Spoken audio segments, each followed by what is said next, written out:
Hi folks, this is Nessa from Infinitely Zero's channel. I'm here back again. I decided that I would do a part 2 video to show you better, more closely, sorry, something just fell on my table, um, on how I actually, this is that fingerless glove that I did a tutorial on that was on the circular knitting machine with the yarn. I'll put the link here in the video on the top right hand corner.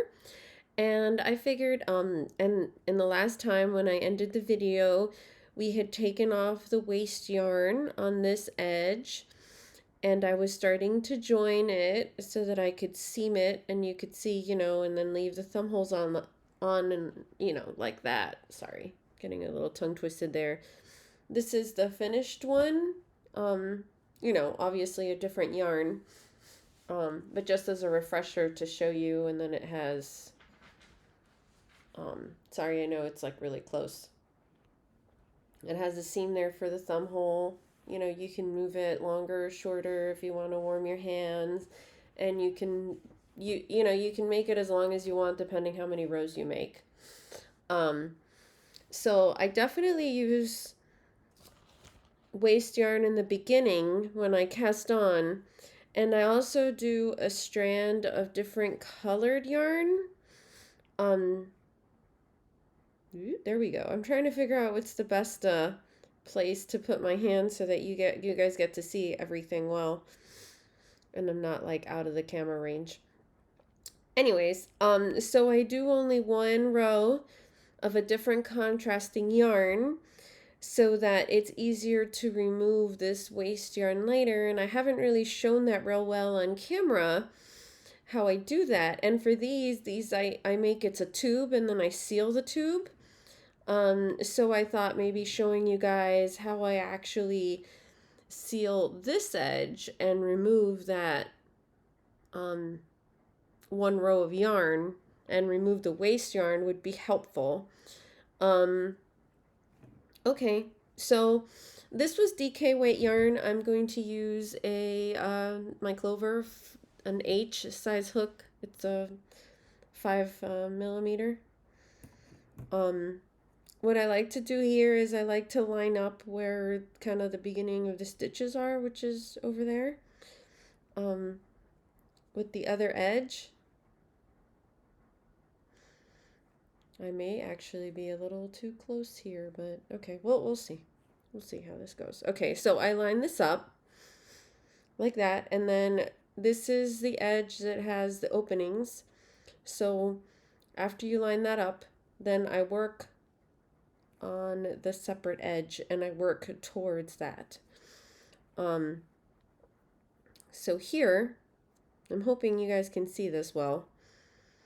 I think I might only do a right-handed video for this because last time when I flipped the video and did all that, it actually minimized the screen of what your viewable area is. Let me zoom out a little bit.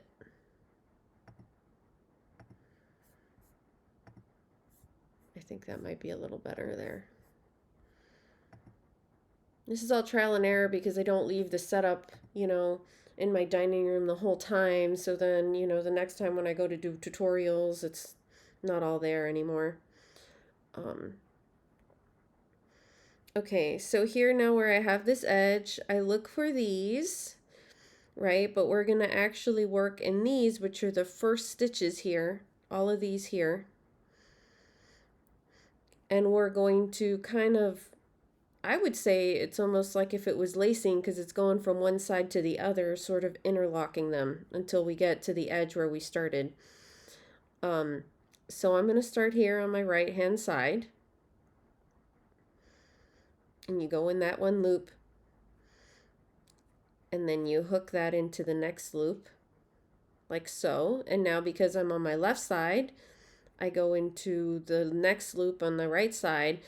And there's other channels where they actually mark all these stitches, but I've done this so many times. I think if you have contrasting enough yarn, and just go slowly, that it's fine. You don't need to do that. You just need to make sure you know, like when you dissect this, that this, those are the stitches you want to go into.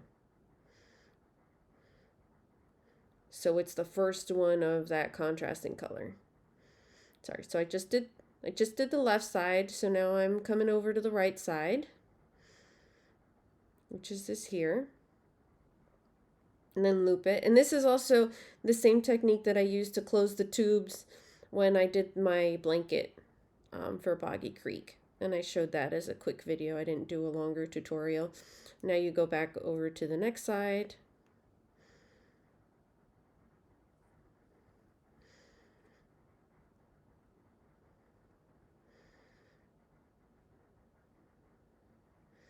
Like that. Trying to make sure my hands and fingers aren't like in the way so you could see what I'm doing. And that's it. It's really simple once you get the hang of it.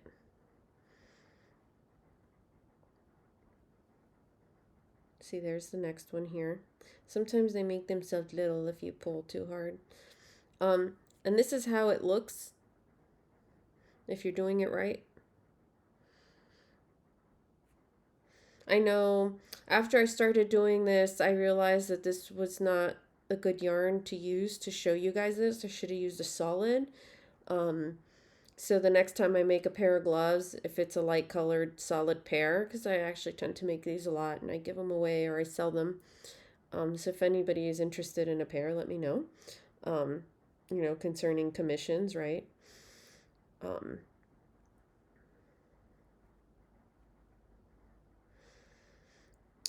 And yeah, and I can make them shorter too. Or, you know, just follow the tutorial and make your own.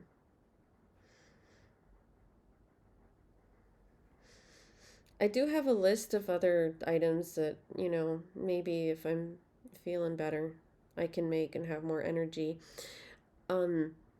So the cardigan that I've worn in some of my videos that's like blue and stripy yarn, it was like made with a mandala tweed yarn. That's actually longer rows that are also tubes that are then closed, and then I joined those tubes together to make a cardigan. Or I've done it too where I've made a sweater, but with the sweater I did more panels. And then you just keep doing this, crisscrossing over from side to side.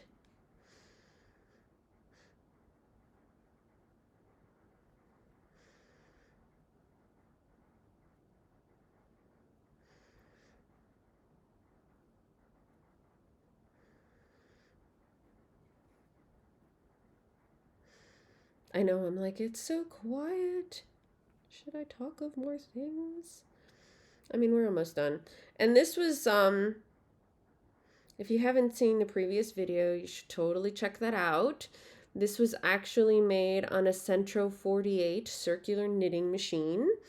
You can also use an Addi 46 needle machine. For these fingerless gloves or kind of like sleeve size, I would not really, if you're doing it with this technique where it's a tube and you're closing it and then seaming the sides, I would not really use a smaller circular knitting needle machine. Sorry, circular knitting machine. If you do have only like the one with 22 needles, which is the smaller one, then what I would recommend is you do the tube and you don't seal the tube. You just stick your hand in it and use it as a sleeve or as a fingerless glove and just crochet a border on it because it's gonna curl on you or block it. But I mean, honestly, like the, you know, crocheted border for it to prevent curling is going to be long lasting. Or, you know, you can also add it, you see right there, this would be the next one. Or you can add, you know, take it off of the machine with your Tunisian crochet double pointed hook. And then you can add some Tunisian crochet stitches on there for the border. You could do like some Tunisian purl stitches or some Tunisian reverse stitches, and that would kind of help take the curl out too if it was something that you took off a circular knitting machine. Or, you know, if you knit. So here's a little problem that we run into where it kind of dropped the stitch a little bit there, so I need to be careful with grabbing that to make sure I grab it and not lose the, because it'll start unraveling all the way down, and there's different techniques if you want to do it where you've dropped the stitches and then it's nice and holey and meshy. And then here you kind of get towards the end. I like to try to get all of these in here and then come back and close it off. And again, I'm really sorry if this yarn is making it harder for you to see. And again, you know, don't forget to keep going the crisscross. Sometimes these little edge ones hide. So when you're removing the waste yarn, be careful. You know, kind of like tug gently to make sure you got everything.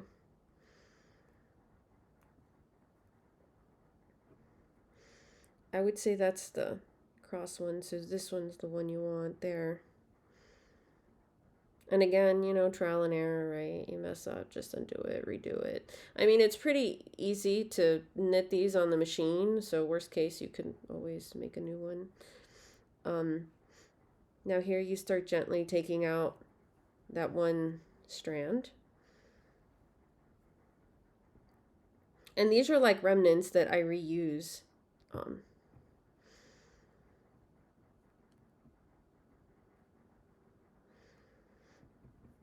So yeah, but I've been meaning to do this a while so that it would be clearer for everyone, because I felt like that other video a few times I accidentally went off a camera, and then when I did the editing of the video, it reduced my screen size and it made certain things go off camera that I had actually filmed on camera. So yeah, the joys of filming and editing. It's a lot of work. It's a lot more work than people realize. You know, unless you're another different content creator. And thank you so much for my new subscribers, as well as folks that have been with me since I started my channel. And I may as well say it now while I'm untangling my yarn barf here. Thanks so much, you guys, for watching my channel, for watching my videos, and for liking and commenting. Yeah. And hopefully this, the content that I've been putting out has been useful for people. And this is just a common life thing. Getting tangled in yarn. Figure it's like where half of your time crocheting happens, right? It's untangling, retangling, winding yarn, organizing yarn. Buying yarn is the fun part. It's where to put it away and then remember what you have and then all that. That's the less fun stuff. Okay. Sorry, that was just bothering me to leave it tangled up. And I leave these long because I use it for seaming and stuff, so. And I rather have more than have too little. Okay, so back to this here. And again, like I mentioned, now that they're kind of interlaced with each other, I can sort of start, I can find, there's one end. Where's my other end? There's my other end. I can, you know, start removing my end, that one row of waste yarn. Okay, let me see. So now here, when you go like this to see that you got everything, I think that I'd feel better. So now what you want to do, which is part of the reason that I was untangling, you need this loose, oops, let's put that back in there. I mean, you could use a stitch marker too, but I'm using my hook for now to hold that stitch in place. This I needed untangled because I need to grab this end. Sorry, didn't mean to bump into the camera, and stick it into this over here.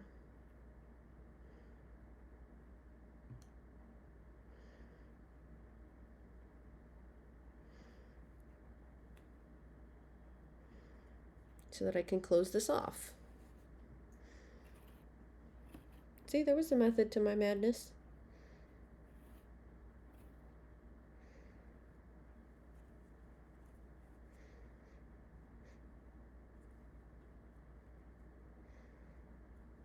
And I'm gonna grab this stitch and do an extra loop there just in case. And then do that and lock it in a little better.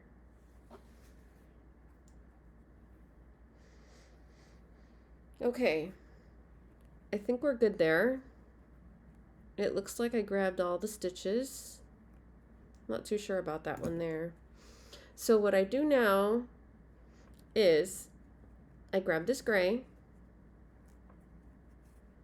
which is why I do this. I pull it. And then you see that you just start unraveling your waste yarn. You can also pull this side too. Either one, you kind of pull the one that's the easiest to come out as you go. And you just start pulling it out like that, you see, and then that starts unraveling. And if it goes too tight, you yank on it some more so that you can see the gray again.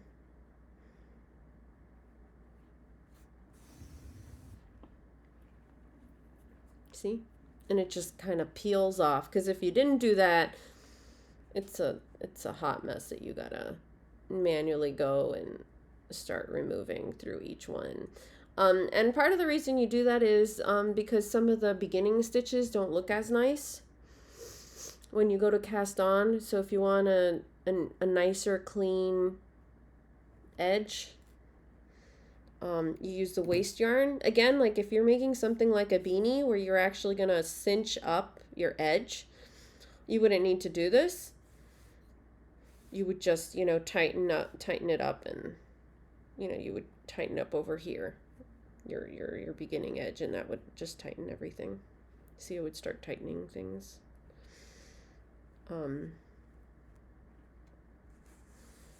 yeah, or, yeah, and there's different cast off methods there. So all that's removed. Hopefully I stayed, yeah, and then you just kind of peel this away. Very cool, very nice and easy, and voila, you have a more or less closed off seamed tube edge, just like your other edge.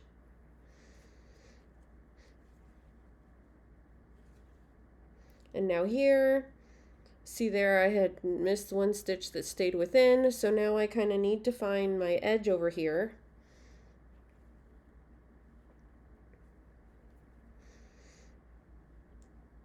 Let's get this out of the way.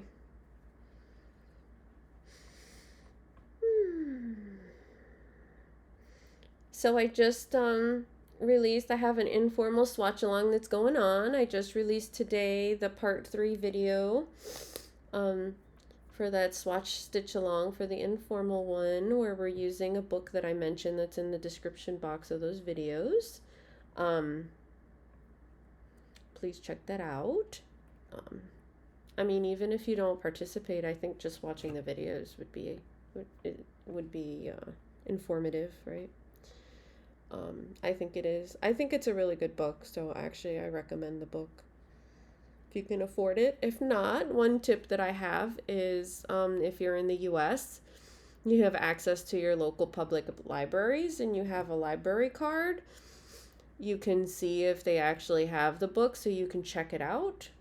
Or they have an app that's called Libby, where you can check out crochet magazines for free, and it doesn't count against your total of the number of items that you can check out or hold. Okay, let's see where this edge is. And they also have an app called Hoopla, and in Hoopla it has more like crochet books. Those, they do have a limit on how many you can crochet, but I mean, it's free, so you can always just check them out and then see if you want to buy the book or not, or just use it like that if you can't afford to you know, by the book, because I know some of us don't want more physical books, or you know, we have a lot of expenses. Things are really expensive now, or you know, they're on a limited income, either retired or disability or homemaker, not working, you know, whatever your reasons are. Retired, you know. But yeah. And I guess I think a lot of people don't know about that. There we go. Yay, I got the edge undone. Sorry, I don't think it was necessary for folks to make sure that that was like on camera for you to see. And then I'm just, you know, moving that edge to get it out of the stitching. There we go. And now just move this aside. We're done with that yarn, and then I reuse it for another project. And I got stuck on my edge. I have a big yarn mess here, so what else is new? You just can't see it because it's off camera. But yeah, so isn't that pretty?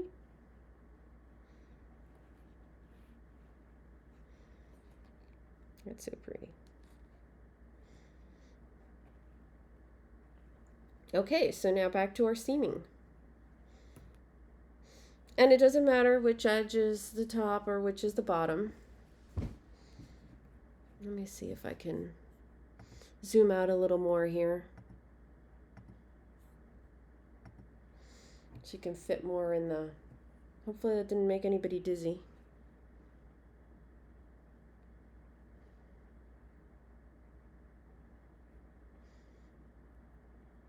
So I'm trying to figure out where I left off because I haven't done this for a few months now. There we go.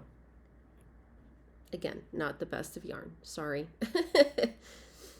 So what I like to do is I like to hold this in the middle like that.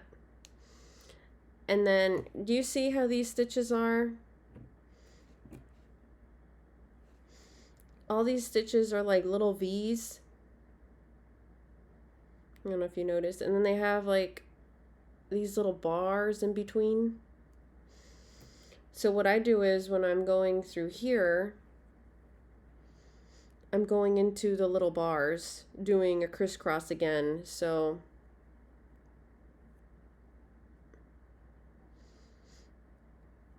and it makes a seam, but you really can't see the seam with this yarn. I pass through, then I go to the next side. Oops, sorry, that's the...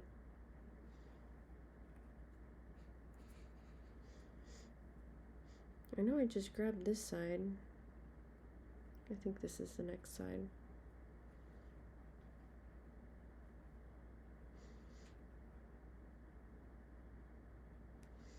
Hold on a second, sorry. That's not how I do it usually. I'm like, something looks a little off. I think I grab both sides and then I join it. Yeah, where I have 3 stitches.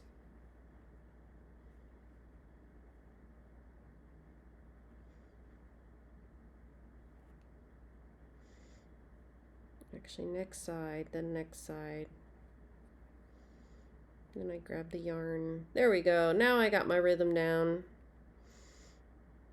I go to the next V side, yarn over, pass through there, and go like that. And that's kind of how it works up. And you do this the whole way down, but remember to leave a space for your thumb hole. I sort of eyeball it because I've done these so much. I kind of try it on and I'm like, oh, okay. Or I use my other glove. Some people have bigger sized hands than others, but this tends to stretch a good amount. So I find that the size is kind of universal. It'll just sort of change kind of how much space you need here for the hand. So if it's someone you think that'll have a longer hand or a bigger hand, then just kind of calculate for that and leave a little more space. where you make your thumb hole. You know, don't make your thumb hole too close to the edge.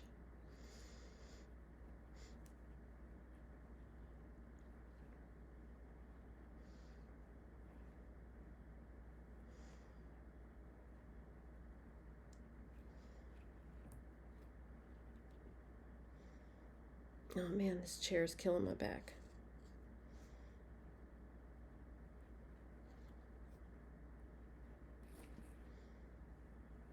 Hope you guys can see well.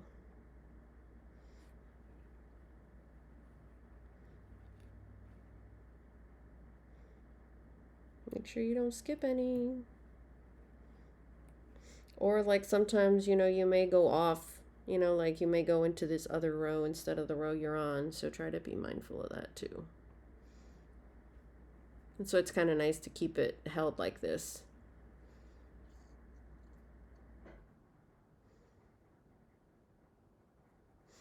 My dinner is getting cold.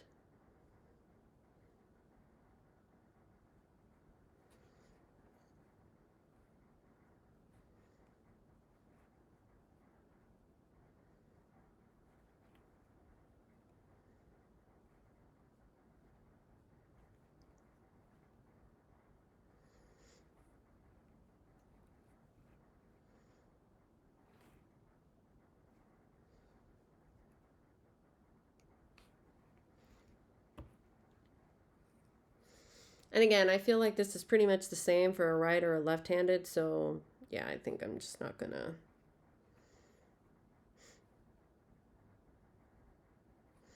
do a video where it matters what hand you're holding your crochet hook in. Besides, there's like software you can put in a URL and it'll flip the video for you. I don't like how that looked. I feel like I skipped something there. Hold on. Sorry.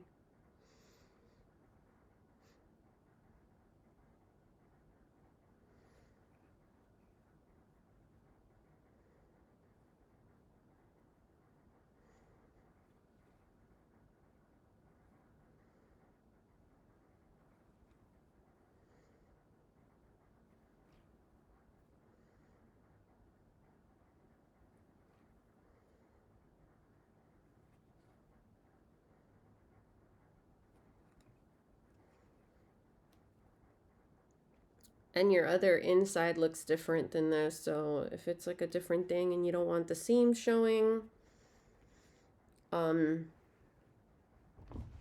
just flip it inside out and it looks like that. But sometimes you want the seam showing, so you know.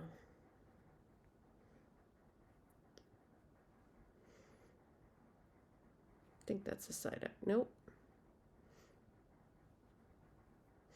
And once you know, you'll get the hang of it, you know, after some practice. Or, you know, you can find a different way to seam it. I guess you can, you know, use a needle and hook or crochet it closed.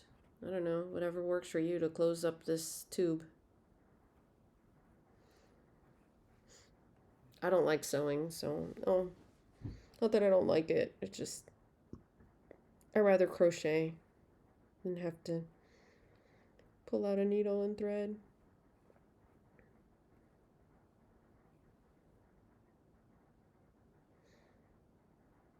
There we go. There's my,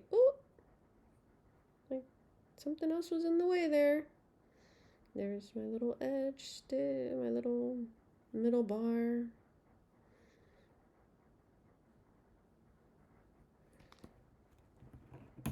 So, yeah, I would say my thumb hole's around here. So what I do is for a few stitches,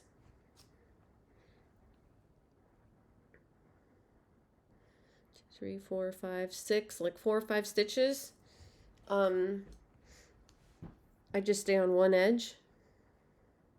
Actually, what I do right here is I go back in there and I knot it just to reinforce it. Like, you know, just kind of go double through there. And then now that I'm on this side, I'll just keep going up this way, which is pretty much like you're slip stitching with the middle, with that little middle stitch. So it sort of makes it, I think, like invisible there, but just kind of Just continues up the seam nicely.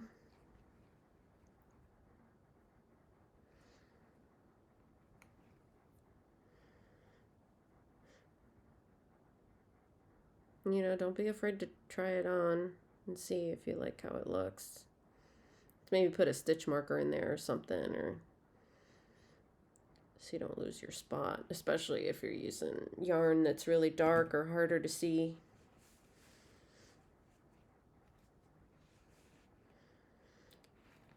So yeah, right now I'm like there.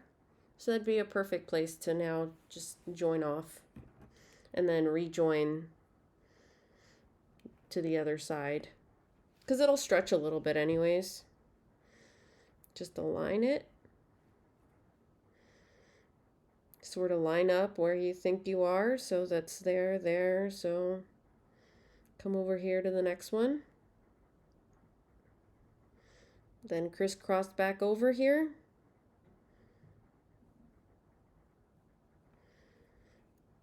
And just keep going till you finish. Make sure you're getting that little bar in the middle. And I hope this tutorial was helpful for you and you can make some. Let me know, or make many. Let me know if you have any questions in the comments below. And I'll show you what I do with hiding in my edge, which is very, oops, there you go. You see, you gotta make sure you're still in that row and that edge. Grabbing those middle stitches from, yeah, sometimes it'll look like, you know, you missed it, but no, it's just a little gappy sometimes there.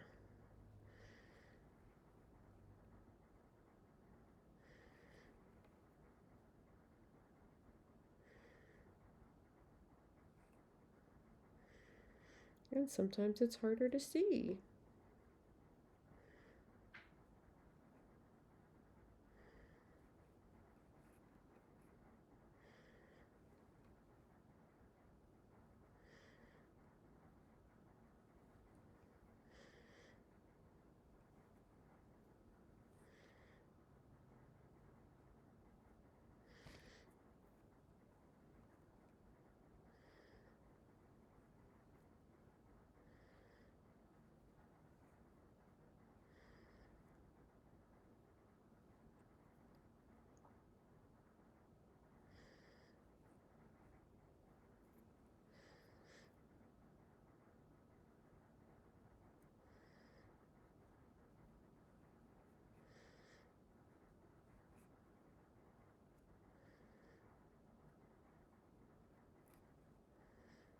Now we're kind of done with the edge.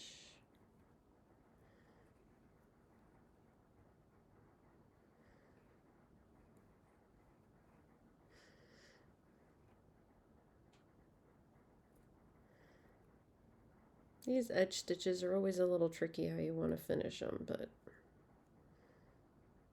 sometimes I just go into the edge there and finish that off. See if you like how it looks. Try it on.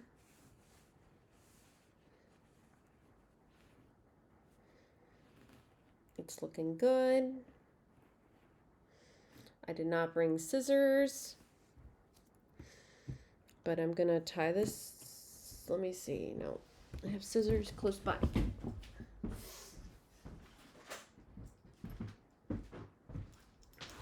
I'm sorry about that. So leave close, like far enough.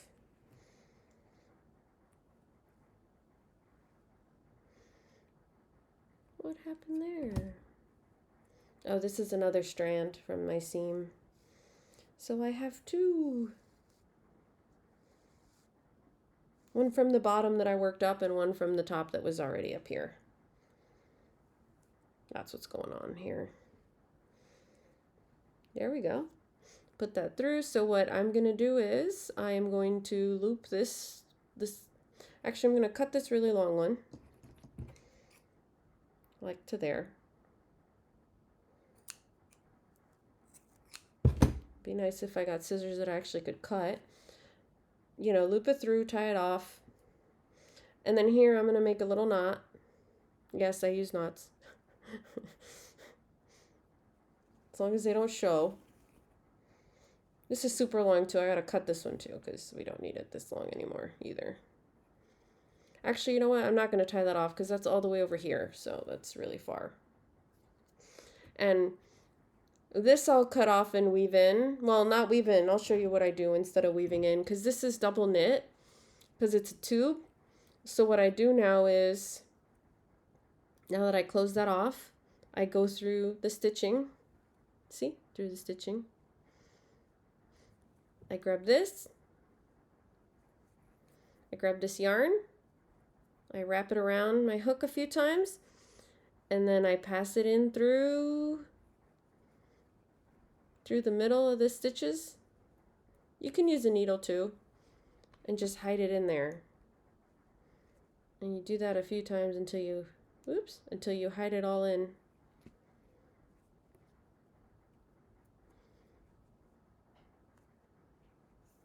And then just sort of yank it in. Yank it in down there, stick it in through here, through the hole, kind of fix it.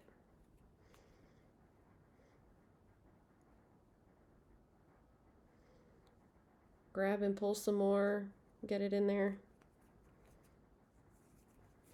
Massage it a little bit, you know, yank it, see that it won't come out. And that's it. You hit in your ends and you don't have to weave them in. If you want to weave them in, then you can go ahead. And then I do the same thing with this one. But if this one would have been closer to this one, I usually tie them together and do the same. So that's it. So if you like my content, please click like and subscribe. And thank you. Bye. And I'll have links to my other video on how I did, you know, this on the circular knitting machine and how I removed the, you know, the waste yarn on this edge. I'll have the link to that video, so I'll put this one as part 2 of that. Okay, folks, thanks. Bye. Have a good night or day.